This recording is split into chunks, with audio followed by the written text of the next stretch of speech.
बिस्मिल्लाहिर्रहमानिर्रहीम। अस्सलाम वालेकुम dear students. Active and passive voice का हमारा सिलसिला चल रहा है लेक्चर्स का, उसका आज हमारा तीसरा सेशन है। वो चीज़ें हमने पिछले 2 सेशन में पढ़ी हैं और कुछ रूल्स भी हमने पढ़े हैं, उनको भी ज़रा ज़हन में रिवाइज़ करें और मज़ीद आगे आज हम पढ़ते हैं। इससे पहले हमने पढ़ा एक्टिव और पैसिव वॉइस, पहले लेक्चर में इसकी डेफिनेशन और उसकी इब्तदाई चीज़ें पढ़ी। उसके बाद हमने लेक्चर नंबर 2 में हमने पढ़ा कि किस तरह जो है वो सब्जेक्ट और ऑब्जेक्ट आपस में इंटरचेंज होते हैं। वर्ब की थर्ड फॉर्म यूज़ होती है जब हम एक्टिव वॉइस से पैसिव वॉइस बनाते हैं, और थर्ड फॉर्म के बाद बाय आमतौर पे हम लगाते हैं। ये 3 चीज़ें पढ़ी थी।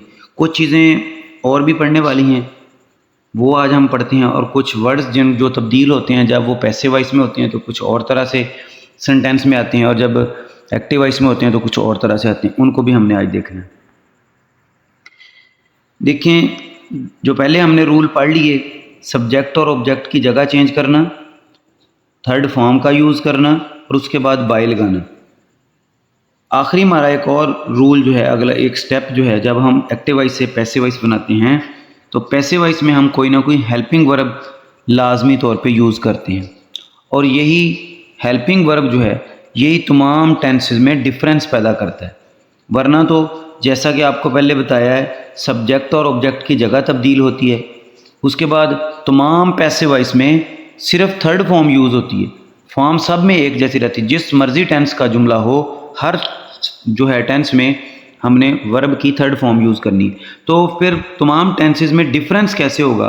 वो डिफरेंस जो है वो इसी हेल्पिंग वर्ब के बिना पे हम जो कर सकेंगे कि किस टेंस में कौन सा हेल्पिंग वर्ब यूज़ होना है, उसी की वजह से हम जो है वो ये पहचान पाएंगे कि ये किस टेंस का फिक्रा था जिसको अब पैसिव वॉइस में तब्दील किया गया है।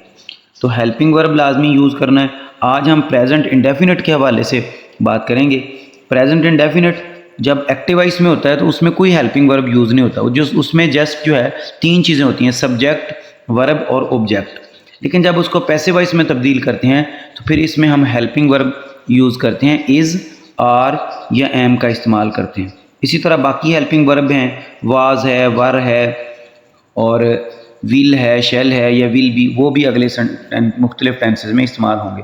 आज हम जो है वो देखेंगे कि किस तरह हेल्पिंग वर्ब का यूज़ होता है मुख्तलिफ टेंसों में। एक मिसाल आपके सामने दी गई है। रूल क्या था कि use the suitable helping verbs, is, am, are, was वगैरह।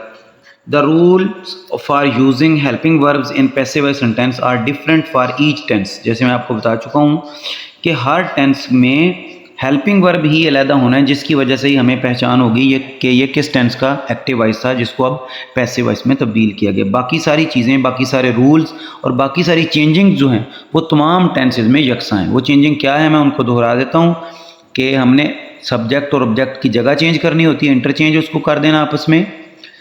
दूसरे नंबर पे हमने वर्ब की थर्ड फॉर्म यूज़ करनी है, थर्ड फॉर्म के बाद बाय लगाना है। ये तमाम टेंसेज में यकसा तब्दीलियाँ हैं जो हमने करनी है एक्टिव वॉइस से पैसिव वॉइस बनाते वक्त। एक तब्दीली सब में डिफरेंस है, वो है हेल्पिंग वर्ब का इस्तेमाल। यही हर टेंस की अलग-अलग जो है वो हमें पहचान बताएगी। तो इसके हवाले से अब आज हम जो है हेल्पिंग वर्ब के हवाले से प्रेजेंट इंडेफिनिट को हमारा हम फोकस करेंगे, तो उसको आपने देखना है। उसके अलावा हम कुछ वर्ड्स देखेंगे जो कि पैसिव वॉइस में किस तरह से इस्तेमाल होते हैं और एक्टिव वॉइस में। यहाँ कुछ एग्जांपल दी गई, उसमें देख लें कि जब पैसिव वॉइस फिक्रा बनता है तो उसमें इज़ इस्तेमाल होता है थर्ड फॉर्म से पहले, दूसरे फिक्रे में वाज इस्तेमाल हुआ है, तीसरे में आर बीइंग इस्तेमाल हुआ है। अब हम उन वर्ड्स को देखेंगे जो कि एक्टिव वॉइस से पैसिव वॉइस में तब्दील होते हैं। While conversion of active voice sentence to passive voice sentence, the pronoun used in the sentence also changes in the following।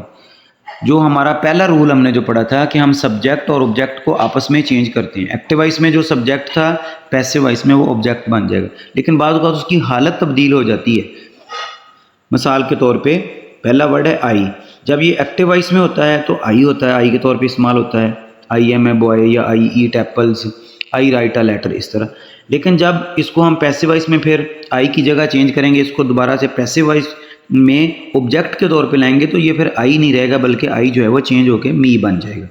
इसी तरह किसी सेंटेंस के शुरू में वी है और उसको जब हम ऑब्जेक्ट बना लेंगे पैसिव वॉइस में तो फिर इसकी हालत चेंज होके अस बन जाएगी। जैसे हम कहेंगे कि वी राइट अ लेटर, तो जब उसको पैसिव वॉइस में हम तब्दील करेंगे तो a letter is written by we नहीं बल्कि अस लगाएंगे। फिर इसी तरह ही जो है वो जब ऑब्जेक्ट बनेगा पैसिव वॉइस में तो वो हिम में तब्दील हो जाएगा। शी जो है जब पैसिव वॉइस में ऑब्जेक्ट बनेगा तो ये हर में चेंज हो जाएगा। इसी तरह दे जो है जब पैसिव वॉइस में ऑब्जेक्ट बनेगा तो फिर ये देम में तब्दील हो जाएगा। यू जो है ये दोनों तरह से सेम रहता है, सब्जेक्ट में भी यू आता है, ऑब्जेक्ट में भी यू आता है। इट जो है ये भी इसी तरह अनचेंज्ड रहता है। इस टेबल को याद कर लें, रूल्स को अच्छी तरह ज़हन नशीन कर लें, उसके बाद हम फिर मज़ीद जो है वो अगले टेंसेस की प्रैक्टिस भी अगले लेक्चर में करेंगे।